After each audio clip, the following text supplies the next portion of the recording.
Tahimik ang baryo nang dumating si Ara. 18 taong gulang pa lamang siya, ngunit pakiramdam niya, pasan niya na ang bigat ng mundo. Simula nang pumanaw ang kanyang mga magulang sa aksidente, tila wala na siyang direksyon. Ang mga kamag-anak na inaasahan niyang kakalinga sa kanya, nagsipag-iwasan, kanya-kanyang dahilan. May mga sariling pamilya, may mga sariling problema, at may mga walang pakiramdam, walang pakialam. Bitbit lamang ang maliit na bag na naglalaman ng kaunting damit. Naglalakad si Ara sa alikabok na kalsada ng baryo. Ang mga mata niya'y puno ng lungkot at pagkalito. Hindi niya alam kung saan pupunta. Hanggang sa isang boses ang tumawag mula sa gilid ng daan. Ara! Malalim na tinig ng isang lalaki. Paglingon niya, nakita niya si Mang Isko, ang matandang magsasaka na madalas nakikita sa bukid ng kanilang baryo noon. Matanda na ito, nasa 60, ngunit malakas pa ang pangangatawan. Maitim ang balat sa araw, kalyo ang mga kamay, at may mga kunot ang muka na patunay ng hirap at haba ng taon sa lupa. Ngunit sa kabila ng lahat, malumanay ang boses nito at mabait ang mga mata.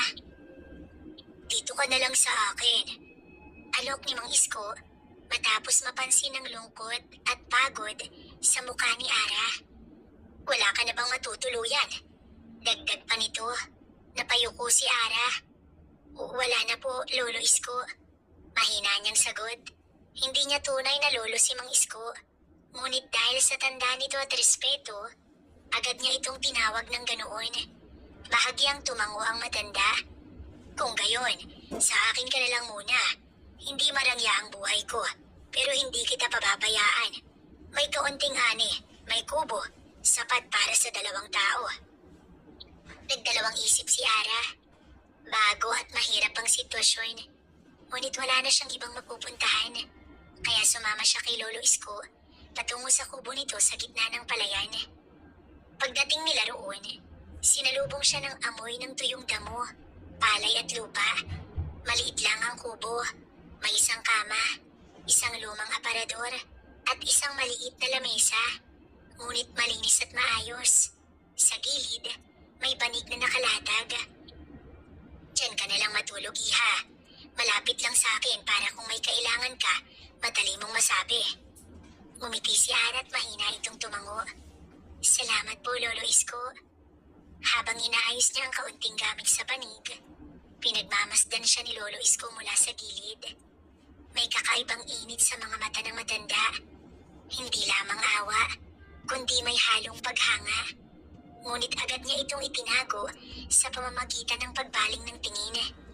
Kinagabihan, nagsalo sila sa hapag. Sinaing na bigas at ginisang gulay mula sa anin Lolo Isko ang kanilang hapunan. Habang kumakain, napansin ni Ara ang tigas ng mga kamay ng matanda. Mga kamay na halatang sanay na sanay sa araro at kalabaw. Kung anong meron dito, yun na lang ang pagsaluhan natin, iha. Wika na Lolo Isko habang nakatingin sa kanya. Hindi marangya pero sapat. Napangiti si Ara. Masaya na po ako, Lolo Isko. Sapat na to kaysa po mag-isa ko. Tahimik silang kumain. Ngunit sa bawat sandali, ramdam ni Ara ang bigat ng mga titig ng matanda. Parang may ibig sabihin, ngunit hindi niya kayang intindihin. Sa halip, pinilit niyang huwag bigyan ng kahulugan. Matapos kumain, humiga na sila sa kani-kanilang banig at kama. Ang tunog ng mga kuliglig at palaka ang tanging musika ng gabi. Ngunit bago siya nakatulog, lihim niyang naramdaman ang tingin ni Lolo Isko mula sa kanyang higaan. Malamlam, ngunit mainit. At sa gabing yun, nagsimula ang isang bagong yugto ng kanyang buhay sa piling ng matandang magsasaka. Maaga pa lang, gising na si Ara.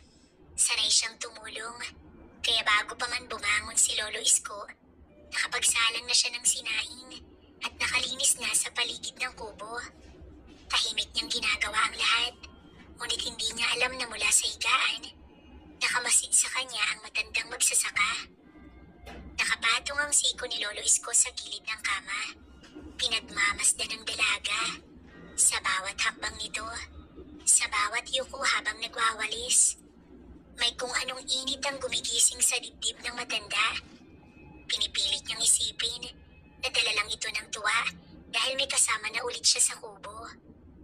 Pero sa tuwing dumidikit ang liwanag ng araw sa mukha ni Ara, mas lalo niyang nakikita ang ganda ng dalaga. Ara? Tawag niya sa malumani na boses. Napalingon ng dalaga at ngumiti. Gising na po pala kayo, Lolo. Ihahain ko na po ang agahan. Umupo ang matanda sa kama. Pinagmamasdan ang ngiting yun at tila nakakapawi ng lahat ng kanyang pagod. Ang sipag mo naman, Iha. Kung buhay pa ang magulang mo, siguradong tuwang-tuwa sila sa'yo. Sandaling natigilan si Ara. Namilog ang kanyang mga mata, tsaka napayuko. May kirot pa rin sa kanyang puso sa tuwing naririnig ang tungkol sa kanyang mga magulang. Salamat po, Lolo Isko. Kung hindi po kayo, ewan ko na lang kung saan ako pupunta. Umabot ng ilang sandali ang tinginan nilang dalawa. Walang salita, pero may bigat ang katahimikan. Si Ara, nakaramdam ng init sa pisngi. Agad na umiwas at inasikaso ang pagkain. Si Lolo Isko naman, lihim na napangiti. Pero sa dibdib niya, kumakabog ang damdamin, hindi niya kayang ipaliwanag. Kinahaponan, sumama si Ara kay Lolo Isko sa bukid. Mainit ang araw, halos nakakapaso. Ngunit mas pinili niyang tumulong kaysa manatili sa kubo. Habang nakayuko siya at nagbubunot ng mga damo, dumadaloy ang pawis sa kanyang pisngi. Paminsan-minsan, pinupunasan niya ito gamit ng laylayan ng damit niya. Napatigil si Lolo Isko sa pagbubungkal ng lupa at lihim na napatitig sa kanya. Kita niya ang kintab ng pawis sa balat ng dalaga. Ang banayad na pag-angat ng dibdib nito habang humihinga ng malalim. Napalunok siya at agad na binaling ang tingin sa lupa. Pinilit ipagpatuloy ang trabaho. Ara, tawag niya, sabay abot ng isang tabo ng malamig na tubig. Pahinga ka muna, Iha. Baka maubusan ka ng lakas. Umiti at tumiling si Ara.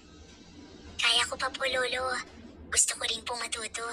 Mas mabuti na po yung may ginagawa ko kaysa puro ako tulog sa kubo. Napatitig si Lolo Isko sa kanya. At sa isang saglit, parang gusto niyang sabihin kung gaano siya humahanga. Ngunit pinili niyang manahimik sapagkat alam niyang bawal.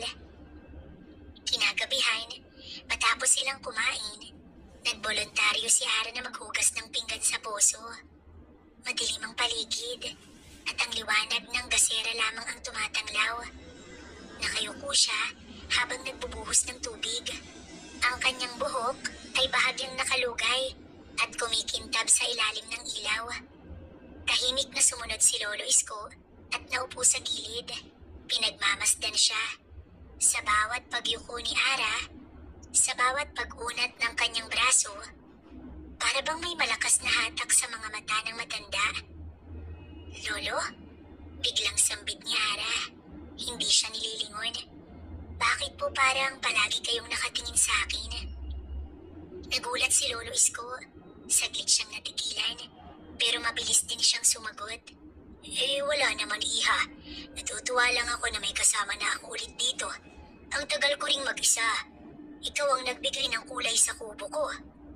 Ngumiti si Ara, at sa loob-loob niya, may kumislot na damdamin na hindi niya alam kung kaba, hiya o kilig. Pagbalik nila sa kubo, agad na nahiga si Ara sa panig. Pagod siya, kaya mabilis na nakatulog. Ngunit si Lolo Isko, na natiling gising, nakaupo siya sa gilid ng kama. Pinagmamasdan ang mahimbing na tulog na dalaga.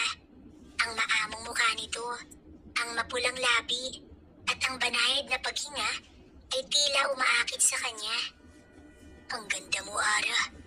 Kung alam mo lang kung anong nararamdaman ko. Bulong niya. At sa gabing yun, habang natutulog si Ara ng walang kaalam-alam, unti-unting hinihigop ng bawal na damdaming si Lolo Isko. Isang lihim na sa paglipas ng mga araw, lalong lalakas at magiging apoy. Magdadalawang linggo na si Ara sa piling ni Mang Isko. Unti-unti na siyang nasasanay sa buhay sa baryo. Maaga siyang gumigising para tumulong magluto ng almusal, mag-igib ng tubig sa poso, at minsan sumasama rin siya sa bukid para magdala ng baon kay Mang Isko. "Salamat, Ara," sabi ni Mang Isko isang umaga nang abutan siya ng inuming tubig habang pawis na pawis sa pagbubungkal ng lupa. Napatitig siya sa dalaga at napansin ng pawisan nitong balat na kumikintab sa ilalim ng araw. Napayuko si Ara, naiilang sa paraan ng pagkakasabi ng matanda. "Wala po yun, Lolo. Kasama naman po ako dito." Sa mga sumunod na araw, mas lalo pang naging malapit ang loob ni Ara kay Mang Isko. Hindi niya inaasahan na kahit matanda na ito, ay maaasahan at mabait pala. Ngunit hindi rin niya maiwasang mapansin ang ilang bagay. Ang paraan ng pagtitig ng matanda sa kanya, tuwing nakasuot siya ng manipis na damit pambahay, tuwing siya yumuyuko para mag-igib ng tubig. Minsan isang gabi, nagising si Ara para uminom ng tubig. Dumiretso siya sa kusina ng kubo. Dala ang maliit na lampara. Akala niya itulog na si Mang Isko. Ngunit paglingon niya, nandoon ito sa gilid ng pinto. Tahimik na nakamasid. "Lolo, gising pa po kayo?" tanong niya at bahagyang kinakabahan. "Hindi ako makatulog," sagot ng matanda. Mababa at mabigat ang boses. "Ang tahimik ng paligid pero iba ang ingay dito." Tinuro nito ang sariling dibdib. Hindi alam ni Ara kung anong isasagot. Nakatingin lang siya kay Mang Isko na tila may gustong ipahiwatig. "Halika, Iha," anyaya ng matanda. Umupo ito sa mahabang bangko sa kusina. "Samahan mo muna akong magkape." Sumunod si Ara, kahit ramdam niya ang kakaibang lamig sa paligid. Habang nagbubuhos siya ng mainit na tubig sa tasa, naramdaman niya ang bigat ng tingin ng matanda sa kanyang likod. Parang sinusuri siya mula ulo hanggang paa. Pagharap niya, napatigil siya dahil ramdam niyang hindi ordinaryong titig yun. May init at may bigat na parang unti-unting bumabalot sa kanya. "Maganda ka, Ara," biglang sabi ni Mang Isko na halos pabulong lang. Nanlamig ang kamay ng dalaga. Halos mabitiwan ang tasa ng kape. "Lolo Isko?" Umiti lang ang matanda, ngunit hindi yun karaniwang ngiti. May lihim na nakatago roon. At unti-unti nang nagbubukas ng pinto sa isang bagay na hindi dapat. Kinabukasan, maaga na namang gumising si Ara para magluto ng almusal. Tahimik lang siya habang naghihiwa ng gulay at nagsaing ng bigas. Pero hindi mawala sa isip niya ang mga salitang binitiwan ni Mang Isko kagabi. "Maganda ka, Ara." Hindi niya alam kung paano tatanggapin yun. Papuri ba yun ng isang matanda sa inampon niyang parang apo? O may iba pang kahulugan? Habang nag-iisip, dumating si Mang Isko galing bukid. Pawisan. Halatang ang tibay ng katawan nito sa kabila ng edad. Lalo na ang mga braso at dibdib na puro ugat at laman. "Ara, Iha, pakikuha nga ako ng tuwalya." Naglakad si Ara papunta sa silid upang kunin ang tuwalyang malinis. Paglabas niya, nagulat siya nang lapitan siya ng matanda. Kinuha nito ang tuwalya mula sa kanyang kamay. Ngunit sa mismong sandaling yun, dumampi ang magaspang nitong palad sa malambot niyang daliri. Para bang may kuryenteng dumaloy sa katawan ni Ara. Napasinghap siya at mabilis na umiwas ng tingin. "Pasensya na, nadikit yata," sabi ni Mang Isko, pero hindi matanggal ang titig nito sa dalaga. "Wala po yun, Lolo." Mahina niyang sagot, pero ramdam niya ang mabilis na tibok ng kanyang puso. Pagkatapos magpunas, umupo si Mang Isko sa bangko habang pinagmamasdan siya. "Iha, hindi ko akalaing magiging ganito kakaganda paglaki mo. Kung sino man ang mapapangasawa mo balang araw ay napakaswerte niya." Napaiwas si Ara. Nagkunwaring abala sa paghuhugas ng mga plato. Pero ramdam niya ang mainit na titig na nakasunod sa bawat galaw niya. Makalipas ang ilang sandali, Biglang bumagsak ang pitchel ng tubig sa mesa. Muntik nang mabasa si Ara, kaya mabilis siyang inalalayan ni Mang Isko.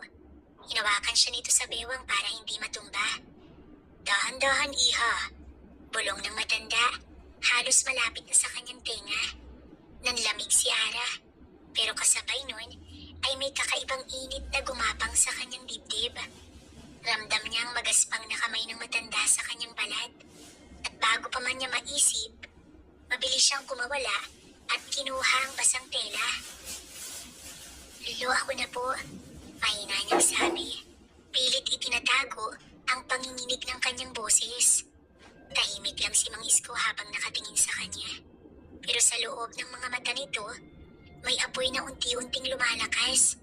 Apoy na hindi na kayang itago. Lumipas ang ilang araw, ngunit hindi pa rin mapalagay si Ara. Paulit-ulit na bumabalik sa isip niya ang sandaling hinawakan siya ni Mang Isko sa bewang. Hindi niya maintindihan kung bakit ganun ang naramdaman niya. Parang may kakaibang init na gumagapang sa kanyang katawan. Isang hapon, habang nagwawali si Ares sa bakuran, tahimik na nakaupo si Mang Isko sa duyan. Akala niya tulog ito, pero nang mapalingon siya, nagulat siya. Nakatingin pala ito sa kanya. Seryosong-seryoso ang mga mata. Lo? Tawag ni Ara. Medyo nanginginig ang tinig. Ngumiti lang si Mang Isko at saka dahan-dahang tumango. Ang sipag mo talagang bata ka, pero alam mo ba, Ara? Minsan napapaisip ako kung paano ka naging parte ng buhay ko. Kung hindi kita inampun, baka malungkot pa rin ang mga araw ko. Napahinto si Ara sa pagwawalis. May kung anong bigat at lambing sa boses ni Mang Isko. Lo, utang ko po sa inyong lahat. Kung hindi niyo ako kinuha, ewan ko kung saan na po ako pupulutin.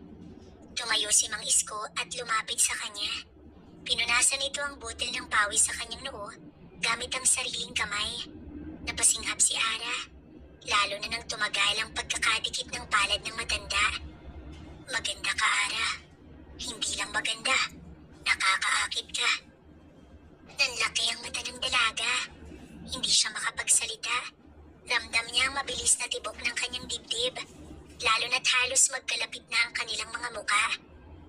Lo, nauutal niyang sambit, tsaka siya mabilis na umatras. Ako po'y magluluto na ng hapunan. Ngumisi si Mang Isko, parang alam nito ang kalituhan ng dalaga. Sige, iha, pero tandaan mo, hindi lahat ng ganda mo kayang itago. Habang nagluluto si Ara sa kusina, ramdam niya pa rin ang tingin ng matanda mula sa sala. Parang sinusundan siya ng mga mata nito saan man siya pumunta. At bagaman nahihiya siya, hindi rin niya maitatanggi ang katotohanan na ang mga titig na yun may kung anong epekto sa kanya na hindi niya kayang ipaliwanag. Sa gabing yun, habang nakahiga sa banig, nakatalikod siya kay Mang Isko. Pinipilit niyang ipikit ang mga mata pero sa isip niya, paulit-ulit na bumabalik ang bulong ng matanda. Nakakaakit ka, Ara. At sa kaibuturan ng kanyang damdamin, alam niyang nagsisimula na siyang magising sa isang bagay na matagal niyang hindi inisip na mararamdaman niya. Malamig ang gabing yun. Malakas ang ihip ng hangin mula sa bukirin, kaya't halos lamigin si Ara habang nakahiga sa banig. Katabi niya si Mang Isko na nakahiga rin sa kanyang papag, bahagyang nakatagilid paharap sa kanya. Sinubukan niyang ibalot ang mahigpit ang kumot sa katawan, ngunit ramdam pa rin niya ang ginaw. Unti-unti siyang napapapikit hanggang sa makatulog ng mahimbing. Maya-maya, nakaramdam siya ng banayad na init sa kanyang braso. Para bang may kamay na dahan-dahang humahaplos doon.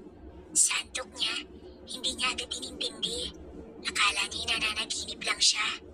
Ngunit nang maramdaman niyang gumapang ang haplos na yun hanggang balikat, tsaka siya napadilat ng bahagya. At doon, muntik nang lumuwa ang kanyang mga mata. Si Mang Isko, nakaupo sa gilid ng kanyang banig. Dahan-dahang hinihimas ang kanyang braso. Malambing, maingat, pero halatang may kakaibang ibig sabihin. Lo, mahina niyang bulong, halos pabulong lang. Nagulat si Mang Isko, ngunit hindi nito agad binawi ang kamay. Bagkus, mas lalo pang naging banayad ang haplos. Pasensya ka na, Ara. Hindi ko napigilan. Ang ganda mo habang natutulog. Para kang anghel. Ramdam ni Ara ang mabilis na tibok ng kanyang puso. Hindi niya alam kung tatayo ba siya't lalayo o hahayaan ng matanda sa ginagawa nito. Lo, baka may makakita sa atin. Nanginginig niyang sabi. Bagaman silang dalawa lang ang naroon sa maliit na kubo. Walang ibang tao rito kundi tayo lang. Sagot ng matanda, halos pabulong, ngunit puno ng diin. Ako ang nagpalaki sa'yo pero sa bawat araw na lumilipas, hindi ko na kayang itanggi. Iba na ang nakikita ko sa'yo, Ara. Hindi siya nakasagot. Nang maramdaman niyang marahang hinawakan ni Mang Isko ang kanyang pisngi, napapikit siya. Mainit ang palad nito. At sa kabila ng hiya at kaba, may kakaibang kiliti siyang naramdaman sa kanyang dibdib. Sandaling nagtagal ang katahimikan. Tanging tunog lang ng hangin ang maririnig sa paligid. Hanggang sa dahan-dahang inilapit ni Mang Isko ang kanyang mukha kay Ara. Ara, mahina nitong tawag. Halos kasabay ng mainit na hininga sa kanyang pisngi. Napadilat ang dalaga. Nag-aalangan pero hindi siya nakalayo. Hindi niya maipaliwanag kung bakit. Pero sa halip na tumutol, nanatili siyang nakahiga, nakatitig sa mga mata ng matanda. At sa gabing yun, nagsimulang mabura ang linyang matagal niyang itinuring na hadlang. Ang linyang naghihiwalay sa pagiging ampon at sa isang bagay na mas bawal, mas mapanganib, ngunit hindi mapigilan. Kinabukasan, tila walang nangyari. Maaga pa lamang, ay abala na si Mang Isko sa bukid. Hawak ang araro habang ginagabayan ng kalabaw. Si Ara naman, nagluluto ng agahan sa maliit na kusina. Pero sa bawat sandali, bumabalik sa isip niya ang nangyari kagabi. Ang haplos, ang mga salitang binitiwan ng matanda, ang init ng kanyang palad sa kanyang balat. Napakagat siya ng labi. Bakit ako hindi nakatanggi kagabi? Tanong niya sa sarili. Sabay ko habang pinipisil ang sariling kamay na parang may kasalanan. Nang bumalik si Mang Isko, pawisan at pagod, agad siyang sinalubong ni Ara ng tuwalya at baso ng malamig na tubig. Lo, pahid ka muna. Mahina niyang sabi sabay iwas ng tingin. Ngunit hinawakan ni Mang Isko ang kamay niya bago pa maabot ang tuwalya. Mainit, mabigat ang kapit. Ara, pasensya na talaga kagabi. Nag-angat ng paningin ng dalaga. Kita niya sa mga mata ng matanda ang pag-aalangan. Ngunit higit pa roon ang pagnanasa na pilit nitong pinipigil. Lo, wag na po nating pag-usapan. Sagot niya, bagamat nanginginig ang tinig. Ngunit imbis na bitawan, mas lalo pang hinigpitan ng matanda ang hawak sa kanyang kamay. Hindi ko na kayang magpanggap na parang walang nararamdaman. Araw-araw kitang nakikita rito. Ang ganda mo, Ara. Para kang biyayang ibinigay sa akin. Mabilis ang tibok ng puso ng dalaga. Unti-unti niyang binawi ang kamay, ngunit hinabol ito ng matanda at nahawakan ang kanyang bewang. Sandaling natigilan si Ara, natulala at hindi niya alam kung bakit hindi agad siya lumayo. Lo, baka may makakita. Bulong niya. Bagaman alam niyang silang dalawa lang ang naroon. Wala, Ara. Tayong dalawa lang. Dahan-dahang hinila siya ni Mang Isko palapit sa dibdib nito. Ramdam niya ang tigas ng katawan ng matanda. Amoy pawis at lupa. Pero sa hindi may paliwanag na paraan, may hatid itong init na gumugulo sa kanyang damdamin. Ara, muli nitong bulong, sabay haplos sa kanyang buhok.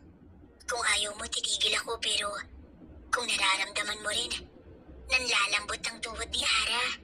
Nanginginig ang labi. Gusto niyang magsabi na wag, pero sa halip, isang mahina at halos hindi marinig ang sagot na lumabas. Lo, mas lalong lumapit ang mukha ni Mang Isko. Halos maglapat ang kanilang labi. Ngunit bago pa tuluyang mangyari, biglang bumukas ang pinto ng kubo. Isang malakas na ihip ng hangin ang nagpasara muli nito. Parang natauhan si Ara. Mabilis niyang itinulak si Mang Isko at tumakbo palabas, diretso sa likod bahay. Humihingal, hawak-hawak ang dibdib. Pilit niyang pinapakalma ang sarili. Hindi pwede, hindi dapat. Bulong niya habang halos maiyak. Ngunit sa kabila ng pagtutol ng isip, ramdam niya sa katawan ang kakaibang pananabik na hindi niya maipaliwanag. Maghapon na halos hindi nagkikibuan si Ara at si Mang Isko. Pareho silang nag-iiwas ng tingin. Nagkunwaring abala sa gawain.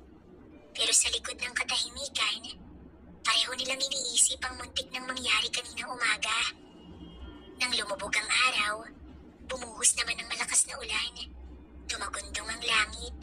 Ang maliit na kubo nila, parang nilalamon ng dilim at ingay ng ulan. Si Ara, nakaupo sa papag.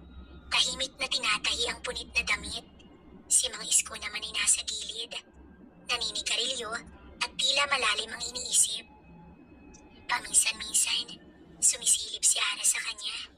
Kita niya ang seryoso nitong muka, ang malalaking kamay na sanay sa hirap, at ang bawat patak ng pawis na kumikintab pa rin kahit malamig ang paligid. Hindi niya maintindihan kung bakit tila may hatak itong hindi niya kayang pigilan. Ara, basag ng tinig ni Mang Isko. Nag-angat siya ng ulo. Lo, lumapit ang matanda. Mabagal ang bawat hakbang hanggang sa naupo ito sa tabi niya. Hindi na kita kaya pang itago sa loob-loob ko. Araw-araw kitang kasama at sa bawat tingin ko sa'yo, lalong lumalalim ang nararamdaman ko. Nabitiwan ni Ara ang karayom. Nanginginig ang kamay. Lo, hindi tama to. Ako'y inampun niyo, dapat respeto. Ngunit bago pa siya matapos, dahan-dahang hinaplos ng matanda ang kanyang pisngi. Mainit, mabigat. Ang simpleng haplos na yun, nagdulot ng kakaibang kilabot at init sa katawan ni Ara. Hindi kita kadugo, Ara. Bulong ni Mang Isko, halos pakiusap ang tinig. Pero sa puso ko, ikaw ang babae na pinapangarap ko. Napapikit si Ara. Gusto niyang tumanggi. Gusto niya itong itulak. Ngunit ang kanyang katawan ay tila nagtraidor. Sa halip na lumayo, napalapit pa siya. Lo, bakit ako? Ang layo ng edad natin. Huwag kang mag-alala, ingatan kita. At bago pa siya makatanggi, dahan-dahan nang lumapat ang labi ni Mang Isko sa kanya. Unay marahan, puno ng pag-aalangan. Ngunit nang hindi siya umiwas, naging mas mariin. Ramdam ni Ara ang init ng bibig nito.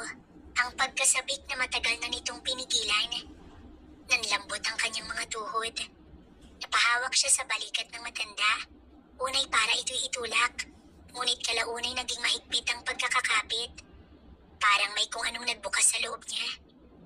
Lo, hingal niyang sambit nang maghiwalay sandali ang kanilang labi. Hindi ko na alam kung kaya ko pa itong pigilan.